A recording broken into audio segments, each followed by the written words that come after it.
Capital is like oxygen. Try to live without it. That's how Everett Sands frames the stakes for small businesses. It's a useful frame for what we get into in today's episode. Everett is the founder and CEO of Lendistry, a mission-driven capital deployer that's become one of the most active partners to small businesses in the country. They work with Goldman Sachs, Amazon, Visa, and Walmart, and most recently helped deploy disaster recovery funds in the wake of the LA wildfires. Over the last few years, Lendistry has also done something that might not look obvious for a CDFI-aligned lender. They've gone deep into women's sports: the LA Sparks, Gotham FC, the Chicago Sky, the Atlanta Dream. In this conversation, Caroline sits down with Everett to unpack the strategy behind those partnerships. Everett compares the WNBA today to Formula One before Drive to Survive. He breaks down how Lendistry uses data, down to the hour a small business owner is uploading loan documents at night after kids are in bed to decide where to show up. And he makes the case for why women's sports isn't a marketing checkbox. It's a thesis. One built on the $85 trillion in baby boomer wealth set to transfer, 70% of which is projected to land with women, and on the conviction that you go where the puck is going. For the Roar podcast, where sports, real estate, and revenue converge, this interview hits a vein we don't always cover directly: the financing layer that makes sports and entertainment districts actually accessible to the businesses they're supposed to serve. Everett gets into how mixed-use developments around stadiums and arenas can be designed so independent operators can compete inside them, not just exist beside them. There's also a lot in here on leadership, on how the short window for athletes have to build long-term wealth. I'm Bryce Clinton, and this is the Roar Podcast.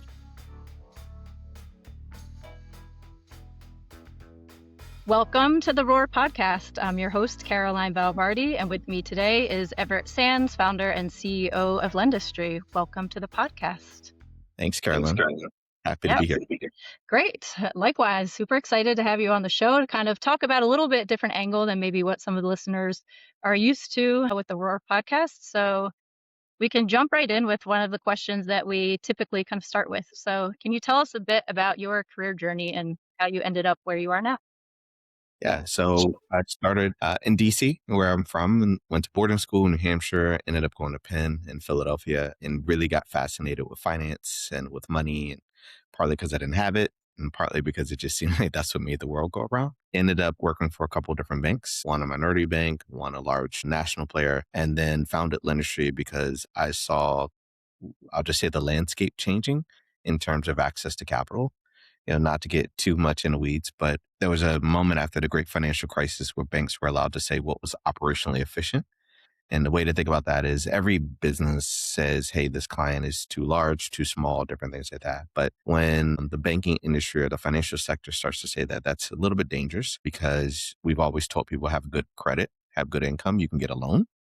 If you were to have an 800 credit score and you'd have great income, but you walked into a bank and they didn't offer that loan amount, that could be fairly discouraging. And so Lendistry was started to help solve for that problem. One, to support the banks in terms of their operational efficiency, and two, to help the communities in terms of lending. But the answer to your question is through a variety of different financial institutions, and being a nerd about access to capital and finance brought me to where I'm at today.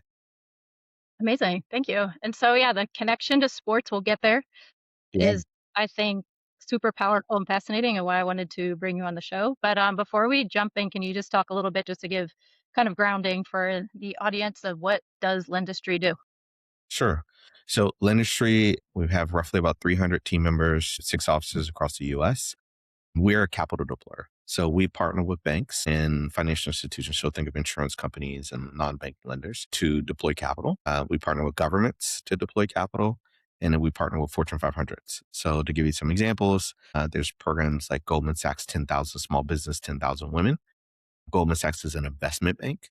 So that business might come to Goldman and say, hey, I just learned XYZ at 10,000 Small Business, and I'd like to borrow $1 million. Well, Lendistry is one of their partners. And you might come to us, or you'd have an opportunity to come to us to be able to borrow that million or 100,000 or some other number. Let's say the government wants to deploy money. So a lot of times what's a little bit more familiar to us is disaster recovery. So I'll bring up a recent one, LA wildfires. We supported the county of Los Angeles in terms of distributing grants to those who had lost their home. We also supported the Los Angeles Chamber of Commerce that wanted to support small businesses that lost their business or their businesses were impacted by the fire. And then when you think about Fortune 500s, we have partners like Visa, we have partners like Amazon, we have partners like Walmart. So if you get a package to your home that is a small business likely delivering you that package, well, that business needs access to capital. And we built Amazon Community Lending to support some of the small businesses on Amazon's seller network. Awesome. Cool. And now is where we kind of take it into the shift of how does this all connect to women's sports? So Lendistry has made some notable moves in women's sports partnerships over the, I don't know, you can tell us however many years, but something I was following very closely, just seeing this opportunity to connect more the sports and community development and small business, all of those kind of elements. And so can you just walk us through how those partnerships came about or kind of where the origins of why partnering with in women's sports? Yeah, sure. So every decision we make when it comes to marketing, it's part mission and part business.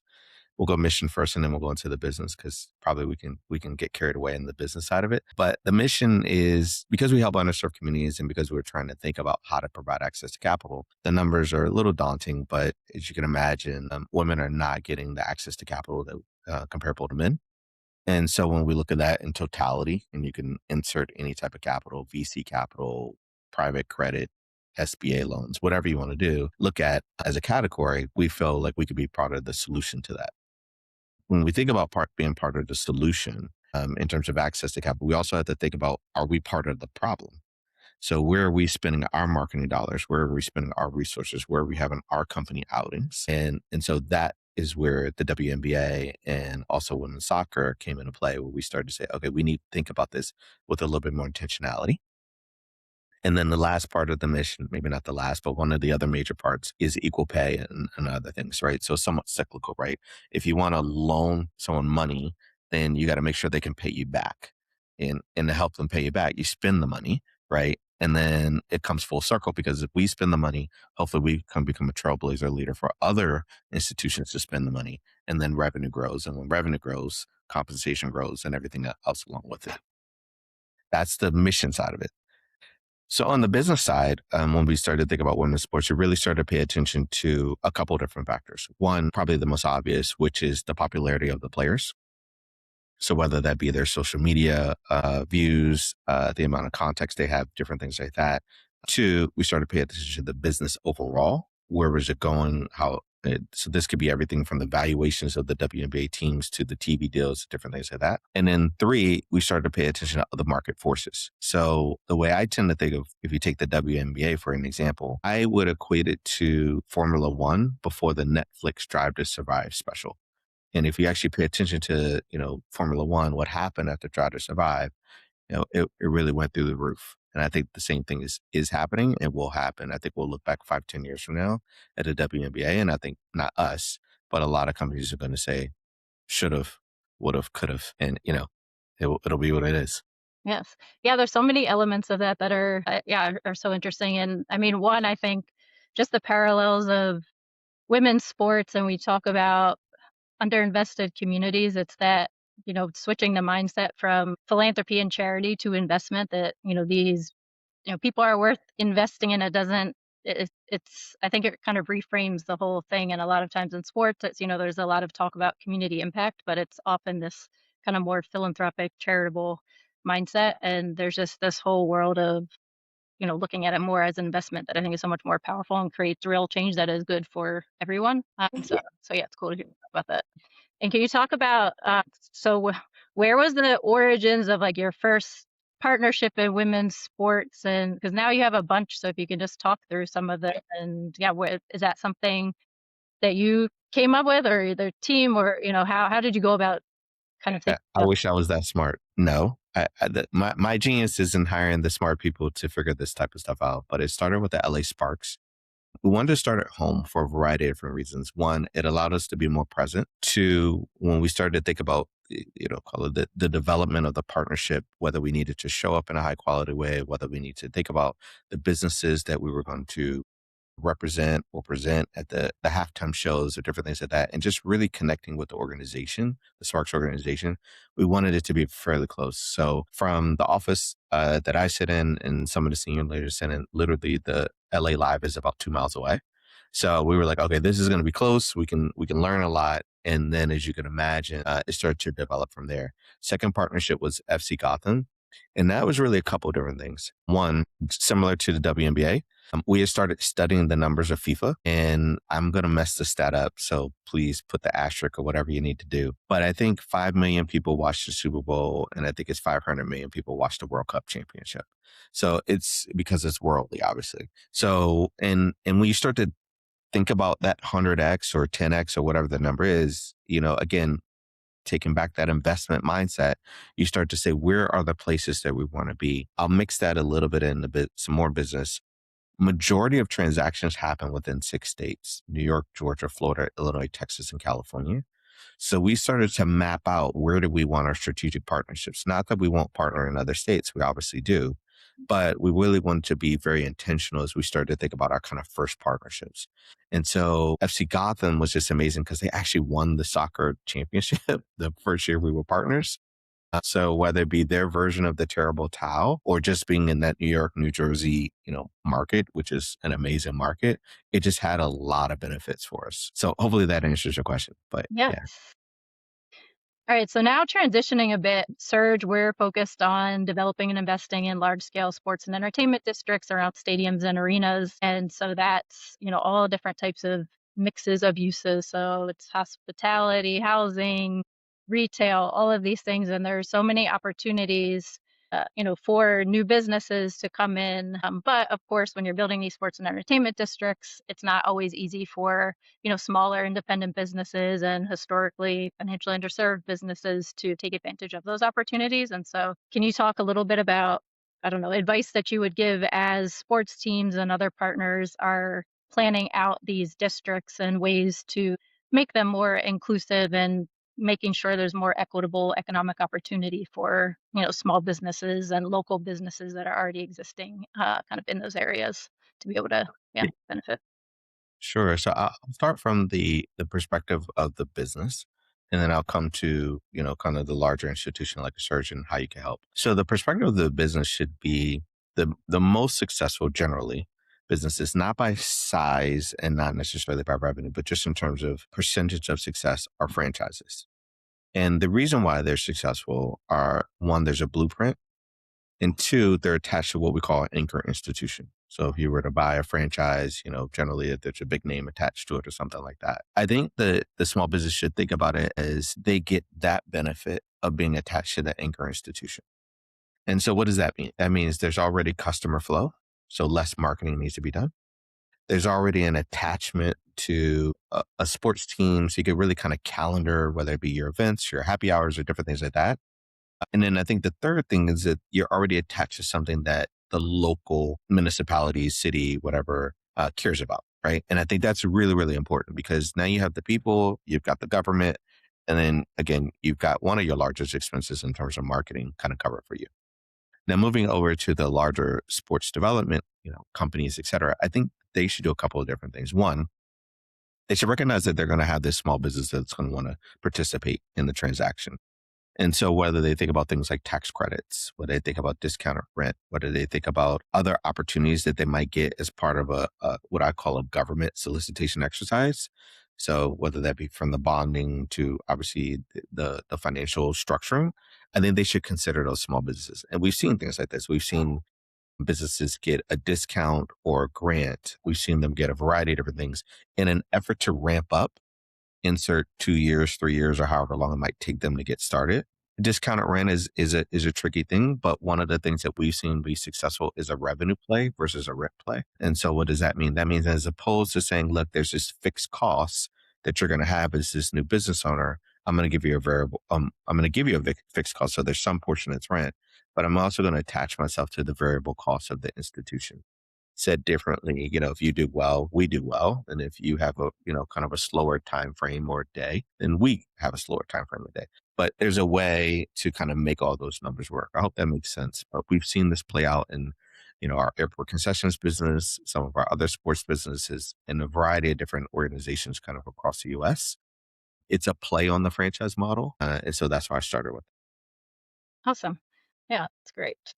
And then going back a bit to some of the women's sports partnerships. So this is the Roar podcast. And so Roar is our data platform. And so we acquired a company called Roar a few months back, led by Adam Grossman. And so that's kind of collecting all of these data sets, customer data sets from all over the place, and fan data sets from teams. And as we think about districts, that's not just the fan data, that's much broader, the people that are going to be living, working, and playing there. And so obviously Lendistry is very innovative in your, use of AI and data and all these things. So feel free to weave that in. But when we think specifically about partnerships, and we actually had the Chicago Sky on the podcast, I think last week. And so that's, I think, one of your more recent partners, and just talked about using data to how do you establish partners and pick partners. So can you talk from your perspective of, how do you evaluate which teams that you've worked with so far, like how do you, evaluate, and, do you have other targets of you're going to continue across,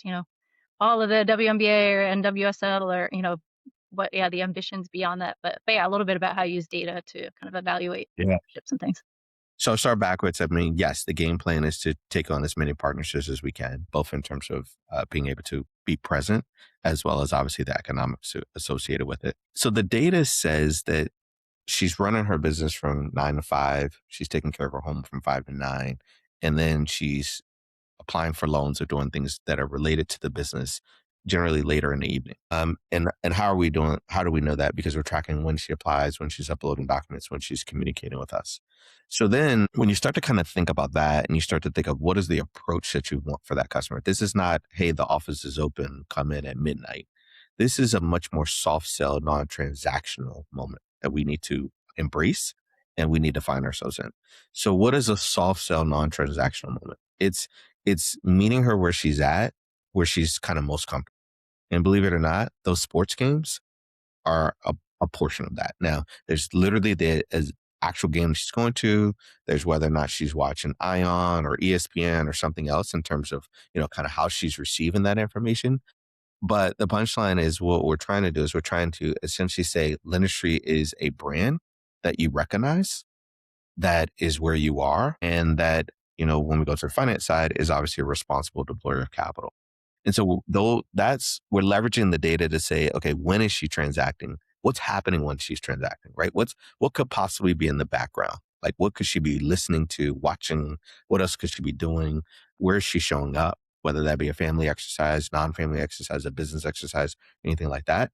And then how do we have that soft sell? And then to go further into the data, where is that happening? And so that's why we created a partnership with the Chicago Sky and the Atlanta Dream this year. Because again, as we start to build this out, very clear that she's in major metropolitan markets. So insert, again, Los Angeles, New York, New Jersey, New York City, and Northern New Jersey, as well as obviously Atlanta and Chicago. And then there's tangents to that too. So another tangent is we are in the capital business as well. Some of the math shows 85 trillion in the baby boomers. 70% of that 85 trillion will go to women. The obvious stat is women live longer than men. And so she will inherit that capital. And when you start to look at what she cares about in terms of investing, impact investing becomes kind of top of mind. You can see this in several of what I would call, whether they be billionaires or 100 millionaires or millionaires, and where they're spending their money. So we're tracking all different types of things. And if you get into that investor's mind, if she does care about impact, then obviously she's going to care about women-owned small businesses. The last stat I'll tell you, you probably know this already, which is that women are creating more businesses than men over the last couple of years. And so naturally, you kind of want to, to use a sports analogy, you want to go to where the puck is going, so to speak. So if you know that women are about to be the largest segment of investors, if you know that they're about to be the largest segment of business owners, you don't want to start, 5 years from now. You want to start now so that you can either capture the data, build a brand, or all the different things that are important to a business like ours that wants to be able to, deploy that capital. Yeah, and I think also the other kind of alignment with all this, which is really interesting, is just the athletes themselves and the players, and how, I mean, on the men's side too, but particularly for women, the shorter season and all that have, really been kind of almost forced to be very entrepreneurial thinking. And there are so many cool stories of the athletes, WNBA, NWSL, all of them really, being so entrepreneurial and, but also need access to capital. So yeah, I just think the alignment is so strong and powerful in what you guys are doing. And, Yeah, well, if you just kind of double click on that, there's a couple of things to think about. One, it doesn't matter gender. Like athletes' career is very short, so you get this large sum of capital, and then you have to live in, I don't know, 30 to 50 years after it, right? So you better invest or think about investing like immediately, literally, right? And obviously with NIL, some of that money is coming a little bit earlier, right? So that's one thing. The second thing is if you take something like what's happening with the new recent CBA agreement, and shout out to the WNBA and their governing board that were able to work that through with the Players Association. But there's going to be a lot of athletes that are going to make a big chunk of money, and whether it be the lottery, or whether it be that transition from kind of college to pro, maybe now high school to college, or NIL is probably disrupting that a little bit. But the punchline is, if you start making 4x or 5x the amount of money, again, you need to very quickly think about where that money's going to go to build sustainability and investments. And then to the other point that you made, they have this brand power, whether it be their followers, whether it be, what their interests are, whether it be just the respect that they have in the community. How are they going to leverage that, beyond, the pro sports? And so business is an easy way, I think, to think about how to leverage that, whether they're an investor and they're leveraging their brand to support that investment, or they're the actual business owner. And then we're like oxygen, like capital. There's no like try to live without capital. You might as well just like not try to live without oxygen, right? Especially to a business. And so when you can kind of get all those things right and combine those things together, then you really see the athletes and quite frankly, the professionals who, live abundant lives kind of post pro sports and even post their career. So we hope that we can play a role in that while, the athletes are kind of going through that transitional moment of making a lot of money, figuring out what to do with it, how to invest, and then obviously living beyond the pro career. Yep. Yeah, and then the other piece of it too, just the trend towards the kind of impact investing side of it too has been kind of cool and interesting to see, and is really where I realized just this huge intersection between sports and community development and kind of the mission-driven finance, and just where all those can really, yeah, just drive a lot of impact. I mean, we talk about the sports and entertainment districts. Back to that, I mean, I feel like mission-driven financial institutions are such a powerful kind of partnership as we think about these very large scale kind of centrally real estate developments and all the different components. And as we talked about before, just making them, the economic opportunities accessible and all that. But I wanted to ask, as we've talked about a lot about what Lendistry does and all the things behind it. But can you talk about some? I don't know if you're probably not able to share favorite businesses or stories, but if you can just give some kind of flavor, real feel, or maybe some of the businesses that have been featured through some of these partnerships, just to kind of give people just that really, human element of who these people are, what some of these businesses do. Would love to hear, yeah, a bit about, yeah, just highlights of a few, or where they're based and what they do. Yeah, sure. So, I mean, just to take a step back. So, what we do is we give businesses an opportunity to compete in contests. These are local contests where they effectively, put their name in the hat, for lack of a better term. And then, winners are chosen on a variety of different things. Some are chosen by us, some are chosen by their teams. We give businesses an opportunity to show up generally outside the stadium. So, for example, at FC Gotham, we did a food truck night.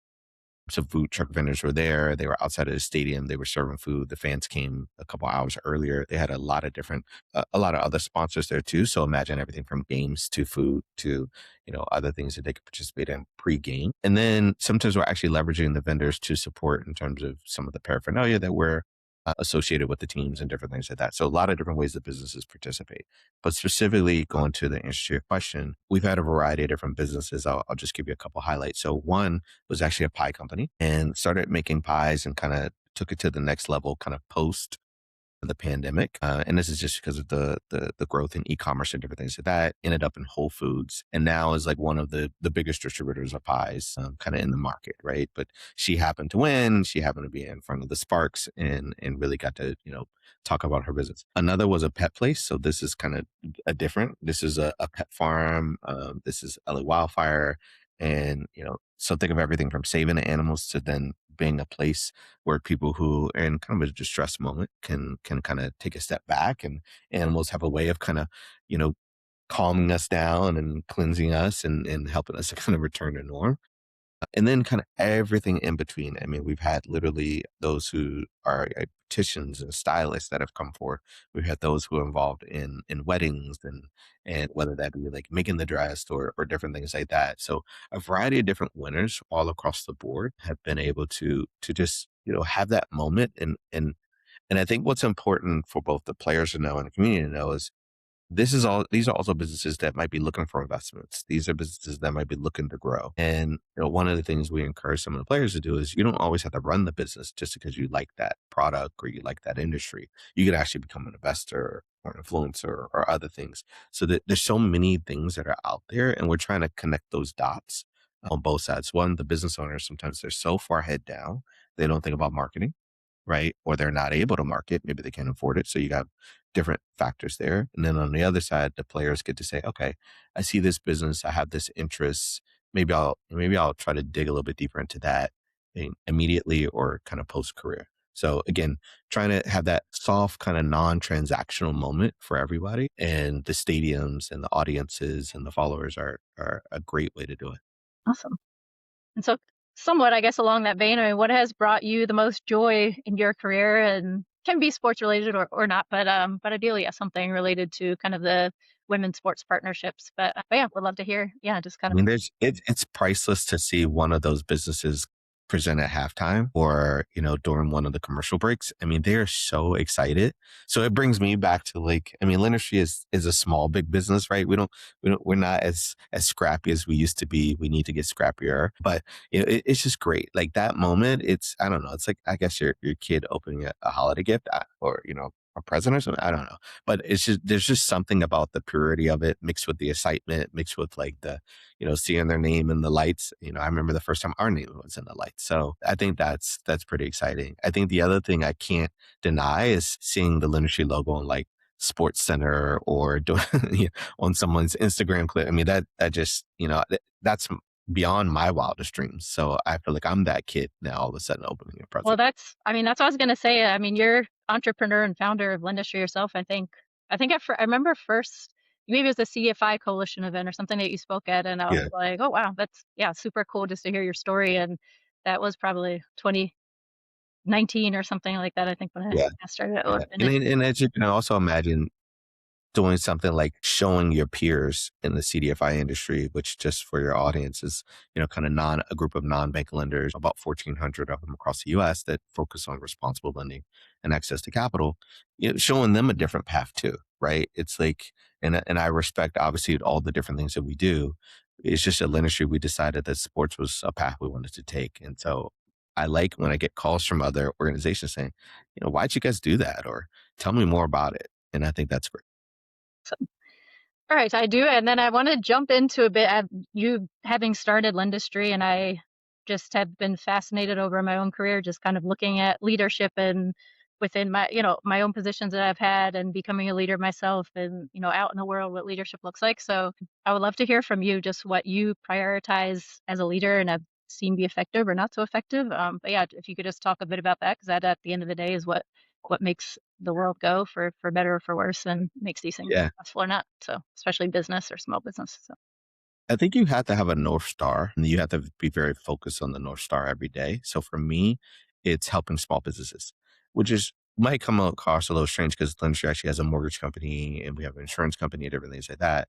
But I connect all the dots together. So sometimes people will say, well, why'd you create the mortgage company? And I'm like, well, I can give the small business the best loan, the best business loan in the world. But if they come home and there's disruption, financial disruption because they got a bad mortgage, guess what? My business loan is at risk, so to speak, right? When we started thinking about insurance and how people care about themselves, there's some stats out there about funeral expenses and how disruptive it is to underserved communities. So, getting a term policy and having access to knowing where to get it is just as important as insurance companies being leveraged for capital market structures and different things like that.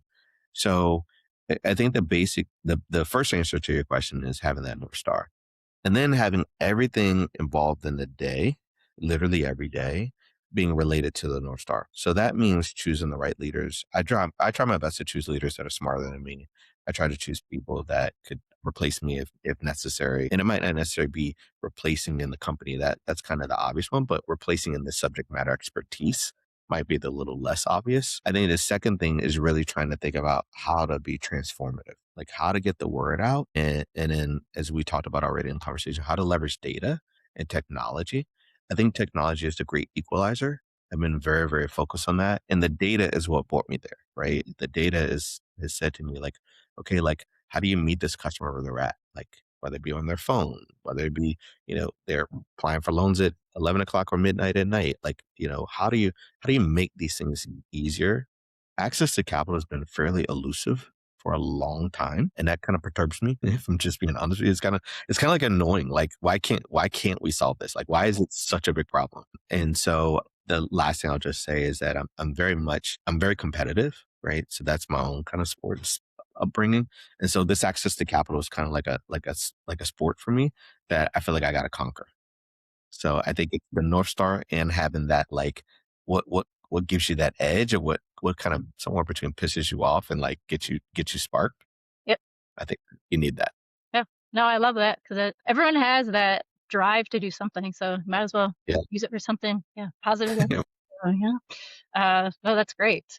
All right. Well, we can close on that. I think we have covered quite a number of topics here, and I, super appreciate you coming on the show and talking about all the women's partnerships and alignment with, equitable access to capital and all of these really powerful things that I think can be infused much more kind of across the sports world. And thank you for, setting kind of the example and way to do these things. So super excited to see you guys continued trajectory. So thank you. Thanks, Carolyn. Thanks for the opportunity to be here.